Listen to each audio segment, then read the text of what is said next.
You've made my day. Chickens, goats, I'm gonna be a cow later. I can't handle it. Kissimmee, the big, bold heart of Florida. You've probably heard of it, but have you ever really experienced it? Connected with it? Come take a leap with us because together we'll see, learn, and taste our way through what makes this place so unique. Every episode is a new adventure. Today, I'm meeting up with Anisa Benitez to see how wellness can inspire creativity. I'm your host, Jen Bonner, and this is the Kissimmee Experience.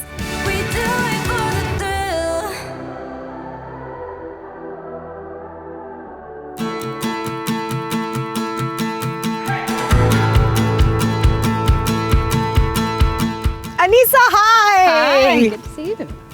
Good to see you too. So I thought a great way to start off our day, any day really, would be yoga here at Bell Family Farm. Amazing. Have you done yoga before? I have. Yeah. I love it. Me too. Have you ever done goat yoga? No. Me neither. Never. So we're gonna try something new for both of us today. I have mats for us. Sam, thank you so much. A mat for you. Amazing. Let's go do some yoga Let's with goats. do it. I'm excited. Hi, me too.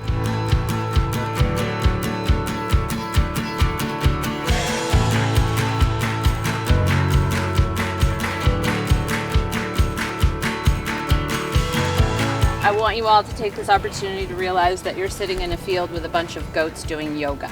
Yoga in general is about feeling good. Goat yoga is about feeling absolutely fabulous.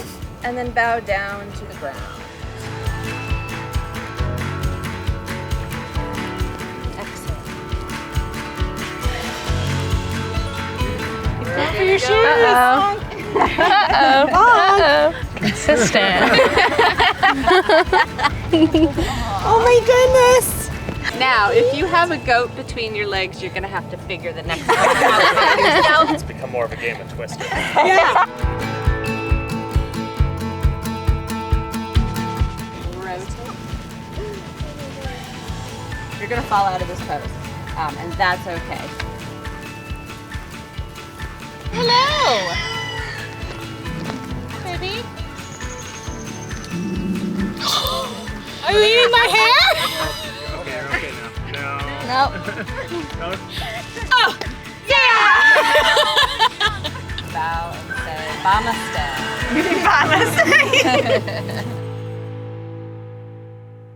Goat yoga. Yes, that was amazing. It really, really so was. Fun. So tell me a little bit about your journey.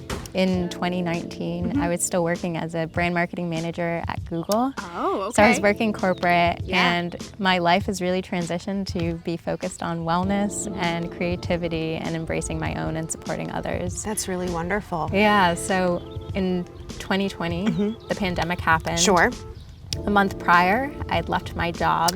Oh, so you left your job before the pandemic even hit. Yeah. Oh my goodness. Yeah, to transition to follow all the creative curiosities that I've had for a long time Okay. and really didn't have the time and energy to invest in. Right. And so it was a beautiful time to make that transition, though I didn't expect the pandemic. Right. It really forced me to shift to guiding meditations and being supportive to a lot of people who are going through a lot of hardship. Right.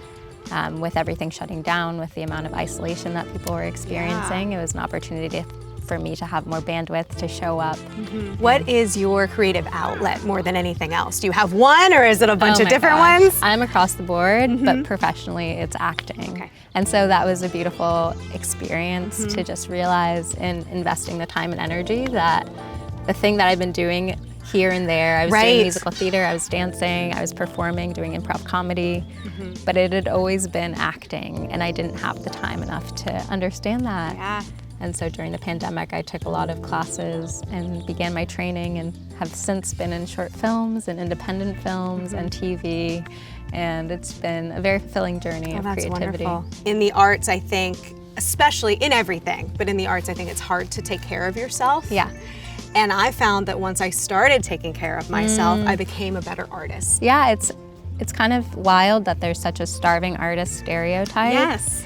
Because it's actually the title of my podcast. I started a podcast Wonderful. as well. Did you start that during the pandemic? During the pandemic, I wanted to share a little bit of my journey creatively, and then it really became focused on supporting creatives and their well-being. That's wonderful. but there's just this reinforced, you're gonna be a starving artist, and the best artists are struggling and living in pain and creating from a place of pain and sorrow. And that never worked for me. I'm so creatively blocked if I'm struggling, if I'm in a survival mode. And I think a lot of us are. And so it's getting to that place of like, not just surviving, but really living and thriving, where I was like, oh, I'm expansive. I have great ideas. I can think more creatively. Yeah, and I think we're here on the farm. So we had our time to really be present when we were doing our yoga. But I thought we'd go somewhere now to take the time to slow things down. Wonderful, amazing. Let's do it. Let's go. Yeah.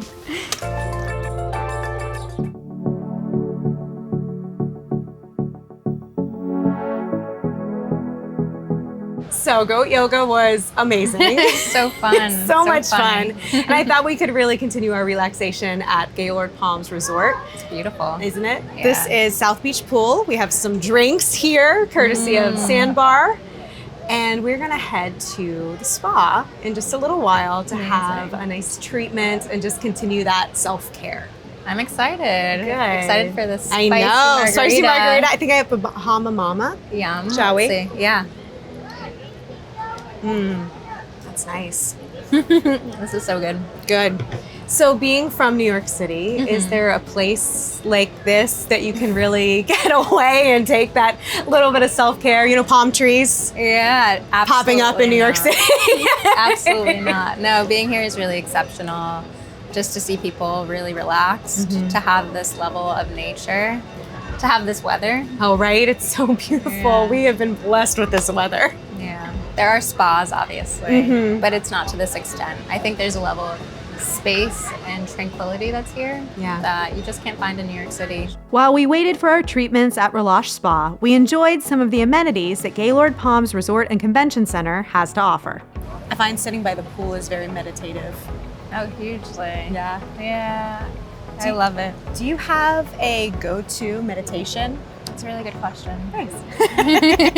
I do. I usually practice mindfulness meditations, which is really tuning into the present moment. There's so many different types of meditation, whether it's loving kindness meditation, where you're working to send some love to yourself and the world more expansively. There's so many different types of meditation, but mindfulness meditation, the intention is to be a bit more passive, to really tune into your body, tune into your breath, and so much happens in our surroundings.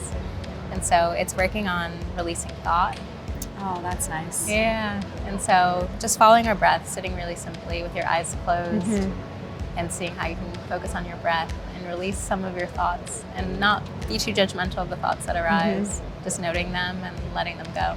And sitting with a lot of feelings, because our thoughts are also attached to so many heavier emotions and things we might not be conscious of. And so it's a beautiful opportunity to release things and see what surfaces naturally. Right. Yeah. And not fighting it. Yeah. It was almost time for our facial treatments, so we took the scenic route to really take in the resort. Let's start with the cleanse. May increase the tingliness a little bit, may feel a little more warm. Yeah, facial mask. So I'm going to run it on the red light for you. The red LED light is your anti-aging light. That is collagen boosting, anti-wrinkle. It's also highly anti-inflammatory and works to reduce pigmentation. All right, now this is the hyaluronic infusion, powerful hydration boost for the skin. Hyaluronic holds about 1,000 times its weight in water and provides the skin with a ton of hydration.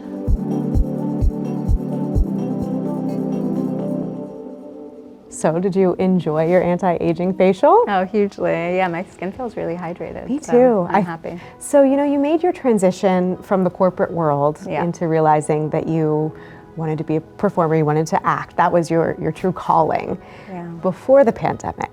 Yes. And then the world shut down. And then the world shut down. And there was no performing, for the longest time. And so what did you do? Turn to the digital world like many of us. So many of us spent so much time online. And I was included in that. There were so many creative vehicles that I was interested in though. So I started my podcast, No Starving Artist, I pursued YouTube, which Really? I don't put too much energy into Okay. these days. I pursued TikTok, which was just starting to become the talk of the town. Oh yeah, I in the guess it social media really was space. about that time, It yeah. was the early days. And so it was a really beautiful time if you're able to be at home and create content. And so what I started doing was making videos every day. And for me, my practice has always been meditation for the last decade. Right. And so I knew in starting TikTok, that'd be more valuable for me to share a little bit more around meditation and share more around wellness, given that it was a pandemic and I was realizing how many creatives and artists were having mental health struggles and being in isolation. Right. Because, I mean, you know, as Yeah, artists, they we feed off can't- of each other. yeah, they and we can't feed share, off yeah. Being able to share. And so with that transition, my podcast hugely also transitioned to be supporting creatives in their well-being through mental health, through connection, through resources, and just trying to be a guide and moving people towards therapy and so many things holistically that we don't talk enough about. Right. And I think creatives are just such amazing people. We're so sensitive and we take in so much of the world's environment. And so hugely for us especially. That's wonderful. Thank you. Happy to share it with you. We stretched, we rejuvenated. Now all that was left was a toast to embracing new seasons. So this is Island Grove Wine Company at Formosa Gardens. Wow, it's beautiful. But I think it's really neat that they have adapted so much to the environment and to the changing seasons. And I know that that's something that you've really done so well in your life. Thank you. You too. I think both of us have been on a journey of career change, of lifestyle change, embracing more wellness, and thankfully we get to spend more time outside, right? Exactly. Yeah. It really is so grounding to be out in nature, I think. Hugely. I love to meditate outside. That's wonderful. And listen to the sounds of birds and take in fresh air. And I think a lot of those natural elements sink us into where we are. Absolutely. Into the present moment. Oh, Yeah. really? It really does. It brings you right into that moment. So, since we're embracing the changing seasons, why don't we go in and have a glass of wine? That sounds amazing. All right, let's go. Let's do it.